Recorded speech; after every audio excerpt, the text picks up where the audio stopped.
आज हम सीखेंगे कि कुछ फ्रेजेस यूज करके आप कैसे अपना स्पीच स्टाइलिश कर सकते हैं. A few phrases that make you sound stylish. अगर आपसे कोई पूछता है do you happen to know this guy, क्या आप इस आदमी को पहचानते हैं, आप बोल सकते हैं yes I no this guy which is pretty ordinary. अगर आप थोड़ा सा चिढ़ाना चाहते हैं, सोचिए एक सिचुएशन ऐसा है कि कोई आपका दोस्त आपसे पूछ रहा है कि आप अरे तू इस लड़की को पहचानता है. You can tell him yes I know her up close and personal. Up close and personal का क्या मतलब है? Very intimate and personal level, especially to an uncomfortable और अनवांटेड डिग्री. वो गुस्से में आ जाएगा और आप स्टाइलिश दिखेंगे. अप क्लोज एंड पर्सनल और कई सारे सिचुएशंस में भी यूज होता है, जैसे you will have to get up close and personal to see all of the tiny details in the painting. I don't like it when guys try to get too up close and personal if in the first couple of dates. The auditors got to know our financial habits very up close and personal. First phrase, remember when somebody asks you कि आप इसको जानते हैं, अगर आप उसको बहुत ही अच्छी तरह जानते हैं या फिर आप जो पूछने वाले को चिढ़ाना चाहते हैं तो आप बोल सकते हैं yes I know her up close and personal. जब up close and personal adjective form में यूज होता है तो वो हाइफिनेटेड फॉर्म में यूज होता है. Hyphenated if use before a noun, जैसे it will require an up close and personal doctor's examination to be sure there aren't any signs of infection. तो आप देखिए यहाँ पे अप क्लोज एंड पर्सनल को हाइफिनेटेड किया गया है. Next one, if you are tricked और forced into a situation completely, किसी सिचुएशन में आपको धोखा देके लाया गया है या फिर फोर्स करके लाया गया है या फिर आप मैडली इन लव है, आप एकदम पागल है प्यार में, तो आप कौन सा फ्रेज यूज करेंगे? Hook line and sinker. Picture देख के आपको पता चल ही रहा है कि हुक लाइन एंड सिंकर किस बारे में है. ये फिशरमैन्स इडियम है. हुक लाइन एंड सिंकर मतलब जो फिश इन्होंने पकड़ा था वो पूरा हुक भी खा गया, लाइन भी खा गया, सिंकर भी खा गया. ठीक है, so it's into it hook line and sinker. This phrase is used to emphasize that someone is tricked or forced into a situation completely, or someone is overtaken by love, doting on someone, blindly in love. We fell for it hook, line and sinker. या फिर if you have fallen for a girl then or a boy, then I fell for her hook, line and sinker. I fell for him hook, line and sinker. अगर आप regretful हैं, एपोलोजेटिक है या फिर डर गए हैं तो आप कौन सा फ्रेज यूज करेंगे? रिग्रेटफुल है, एपोलोजेटिक है या फिर डर गए हैं तो आप बोल सकते हैं आई एम सॉरी या फिर आई अपोलोजाइज या फिर like I am really afraid. But you want to sound stylish तो आप कौन सा फ्रेज यूज करेंगे? You will say I am afraid. Used to express polite और फॉर्मल अपोलॉजी और रिग्रेट, जैसे I am afraid I don't understand it. Okay, देखिए आप अगर आप बोलना चाहते हैं कि मैं ये समझ नहीं पाया तो आपको और कुछ बोलने की ज़रूरत नहीं है. You can just say I did not understand this. But if you से I am afraid I did not understand it, then you look stylish, then you sound stylish. We don't have anything like that. I am afraid I can't help you. Bad news, yes I am afraid सो अगर हम ये phrase I am afraid use करते हैं तो उससे आपका speech काफ़ी ज़्यादा स्टाइलिश हो जाता है. आपको कुछ सुनाई नहीं दिया, किसी ने आपको कुछ बोला, उससे आप गुस्सा हो गए, लेकिन फिर भी आप स्टाइलिश साउंड करना चाहेंगे तो आप क्या करेंगे? You can use the phrase beg your pardon. जैसे firstly beg your pardon is used to indicate that one has not heard और understood something. Beg your pardon, I am afraid I did not catch that. ठीक है. Used to express one's anger और indignation at what someone has just said. गुस्सा हो गया आप किसी चीज़ से, आपको कुछ कहा गया है जो आपको अच्छा नहीं लगा, beg your pardon, आप ये एक्सप्रेशन यूज़ कर सकते हैं. ठीक है. या फिर अगर आप एक पोलाइट अपोलॉजी चाहते हैं तो आप बोल सकते हैं beg your pardon for intruding.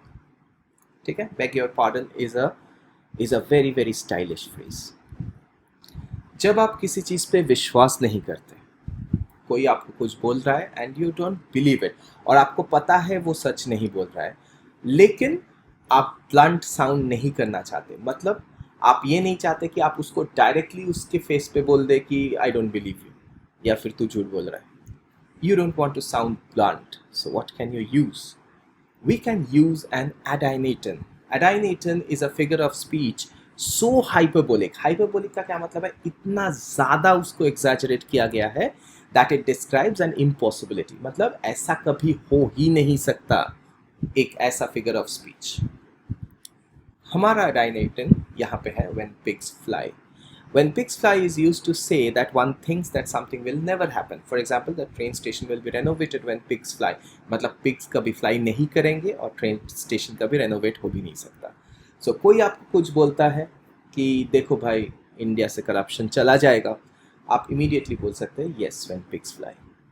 Let's go to the next one. आपको एक चीज़ आपके जहन में है लेकिन आप exactly याद नहीं आ रहा है कि वो चीज़ क्या है. आपको पता है कि हाँ कुछ तो है, लेकिन एग्जैक्टली क्या है आप समझ नहीं पा रहे हैं. आप ये चीज़ किसी को बोलना नहीं चाहते. You want to convey this without sounding daft. ठीक है, कौन सा फ्रेज यूज करेंगे आप? I can't put my finger on it. Yes, I think there is something wrong but I can't put my finger on it. मतलब मैं जानता हूँ कुछ गलत है, लेकिन मैं एकदम पॉइंटेडली नहीं बोल सकता कि ये चीज़ गलत है. किस लिए यूज़ होता है ये? टू नो और understand something but not be able to say exactly what it is. अच्छा, यहाँ पे एक इम्पॉर्टेंट डिस्क्लेमर है. I can't put my finger on it इसी फॉर्मेट में यूज़ होता है. ठीक है, you can not say something like I yes I can put my finger on it. ये कभी भी पॉजिटिव फॉर्म में यूज़ नहीं होता. आप ये नहीं बोल सकते कि yes, I have understood everything and I can put my finger on whatever you're asking. No, the phrase is always used as I can't put my finger or I couldn't put my finger. ठीक है? So yes, there is something wrong here, but I can't put my finger on it. When you don't know a thing, कोई चीज़ आपको पता नहीं है, तो of course आप बोल सकते हैं I have no clue या फिर I have no idea. But वो बहुत ही ordinary दिखेगा. या फिर आप बोल सकते हैं आई एम क्लूलेस, और ब्लंटली बोल सकते हैं no idea. You will look a little dumb. What are those phrases which you can use if you want to stylishly say I don't know this, I don't have the foggiest idea, और I don't have the faintest idea. अगर आपको और भी stylish sound करना है, आप सिर्फ इतना ही बोल सकते हैं आई डोंट हैव द फॉगिएस्ट. मतलब मुझे कोई भी आइडिया नहीं है इस चीज़ के लिए. आप एकदम उसके मुंह पे बोल रहे हैं मुझे इस बारे में कोई भी आइडिया नहीं है, लेकिन बहुत ही स्टाइलिशली आप बोल रहे हैं आई डोंट हैव द फॉगिएस्ट. ठीक है, मतलब मुझे कोई भी आइडिया नहीं. आप थोड़ा सा फॉर्मली उसको बोलना चाहते हैं, आप बोल सकते हैं you have the advantage of me. अगर आप ये बोलेंगे कि you have the advantage of me, इसका मतलब है आपको पता है मुझे नहीं पता, so you have the advantage of me. अगर आप थोड़ा सा इनफॉर्मल साउंड करना चाहते हैं लेकिन स्टाइलिश फ्रेज यूज़ करके, आप बोल सकते हैं बीट्स मी. ठीक है, किसी ने आपको बोला कि अरे तुम्हें ये पता है कि ऐसे हुआ है और इसलिए ये हुआ है, यू कैन से बीट्स मी. मतलब मैं समझ नहीं पा रहा हूँ क्या बोल रहे हो तुम. अगर आप ये जानते हैं कि आपको वो नहीं पता है लेकिन जो पूछ रहा है उसको भी नहीं पता है, तो आप बोल सकते हैं your guess is as good as mine. मतलब तुम जो गेस करोगे मेरा भी गेस उतना ही अच्छा हो सकता है, बिकॉज तुम्हें भी कुछ नहीं पता, मुझे भी कुछ नहीं पता. So your guess is as good as mine. या फिर आप बोल सकते हैं यू हैव लॉस्ट मी. कोई आपको कुछ समझा रहा है, आपको कुछ भी समझ में नहीं आया, कोई आपको कुछ बोल रहा है, आपको एकदम भी पता नहीं चला कि वो क्या बोल रहा है, you can say you have lost me dear. When you agree to something, आप एक स्नैपी कैट बन सकते हैं जो हर चीज़ पे गुस्सा करता है, and you can just say हाँ यस ओके आई एग्री. या फिर आप एक ग्रम्पी कैट बन सकते हैं और बोल सकते हैं आई एग्री. लेकिन यहाँ पे आप कुछ स्टाइलिश फ्रेजेस भी यूज़ कर सकते हैं, जैसे से द वर्ड. अगर आप से द वर्ड बोलते हैं तो उसका मतलब है आप मुझे सिर्फ हुक्म कीजिए, मैं आपके हेल्प के लिए तैयार हो जाऊंगा. Indicates one's willingness to help someone else on command. Just say the word. मतलब आप एक बार बोल के तो देखिए, you see how I help you. You can say I wouldn't say no, मतलब कोई कुछ बोल रहा है, आप उससे डिसएग्री नहीं करते, आप एग्री करते हैं, या फिर आपको कोई ऑफर दिया जा रहा है, आप उसको डिसएग्री नहीं करते हैं, you can say I wouldn't say no, indicates that you would like something that is offered to you. या फिर आप बोल सकते हैं that's about the size of it. किसी ने कुछ बोला, फिर आपको बोला गया कि okay what do you think about it, आप बोल सकते हैं I agree with this person, लेकिन वो बहुत स्टाइलिश नहीं साउंड करेगा। आप बोल सकते हैं that's about the size of it. Your agreement with someone who has said something correct. You can say that again. You can say that again indicate करता है कि आप पूरी तरह से किसी से एग्री करते हैं, indicates that you completely agree with what someone has said. तो किसी ने कुछ चीज़ बोला, आप एकदम 100% उससे एग्री करते हैं, आप बोल सकते हैं you can say that again, मतलब मेरी तरफ से आप ही वही चीज़ बोल दीजिए दोबारा। अगर आप किसी चीज़ पे बहुत ज़्यादा सर्टेन हैं, एकदम श्योर कि हाँ यही है, आप बोल सकते हैं यू बेट।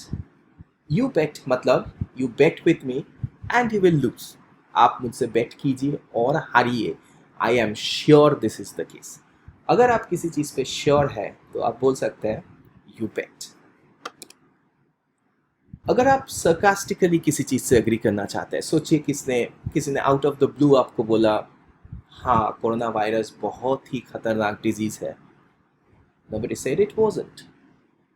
अगर आप ये बोलेंगे तो आप सरकास्टिकली बोल रहे हैं कि आई एग्री विथ यू, ठीक है, लेकिन आप कैसे बोल रहे हैं कि किसी ने तो ये नहीं बोला, तुम ये क्यों बोल रहे हो मुझे, ये तो ऑब्वियस है, किसी ने तो ये नहीं बोला कि कोरोना वायरस एकदम फालतू डिजीज़ है। यू कैन से nobody said it wasn't, ठीक है, तो वो सरकास्टिक भी हुआ, स्टाइलिश भी हुआ। किसी चीज़ से अगर आप डिसएग्री करते हैं, आप बोल सकते हैं नो, स्ट्रेट उसके फेस पे नो बोल सकते हैं, but that's very blunt, very daft. लेकिन अगर आप बोलते हैं आई बेग टू डिफर मतलब आप फॉर्मली किसी को बोल रहे हैं कि I don't agree with you, to state one's disagreement with someone in a polite way, आप बोल सकते हैं that's not how I see it.